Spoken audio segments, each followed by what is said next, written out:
ஏழாவது துறையில் என்ன நடக்குதுன்னு பார்த்தீங்கன்னா, அப்கமிங்கில் வந்து நம்ம வந்து பாண்டி வந்து வானதியை இப்போக்கி கல்யாணம் பண்ணிக்க மாட்டேன் அப்படின்னு சொல்லிடுறாரு. எங்கள் அண்ணனுக்கு கல்யாணம் ஒன்று பண்ணிக்கிறேன் அப்படின்னு சொல்லிட்டு வந்துடுறாரு.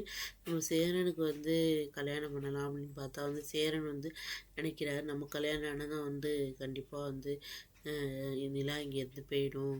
அதனால நம்ம கல்யாணத்தை இப்போக்கி பண்ணிக்க வேணாம் அப்படின்னு சொல்லிட்டு வந்து கொஞ்சம் தள்ளி போடலாம் அப்படின்னு சொல்லிட்டு வந்து நினைக்கிறாரு.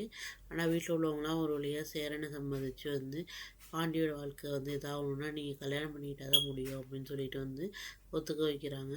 அதுக்கிடையில் பார்த்தீங்கன்னா நம்ம சந்தாவோட வந்து மாமா பையன் வந்து வந்து பிரச்சனை பண்ணுறான். சந்தாவுக்கு வந்து கல்யாணம் பண்ணணும்னு பிரச்சனை வருது. இதையெல்லாம் மீறி வந்து சந்தாவை வந்து சேரன் கல்யாணம் பண்ணிக்குவாரா, இல்லை அதுக்குள்ளே என்னென்ன பிரச்சனை வருது, சோழனும் நிலாவும் வந்து மறுபடியும் வந்து நல்ல விதமாக பேசிப்பாங்களா அப்படிங்கிறத வந்து ஒருத்தர் இருந்தால் பார்க்கணும் ஃப்ரெண்ட்ஸ். ஓகே, பாய், தேங்க்யூ.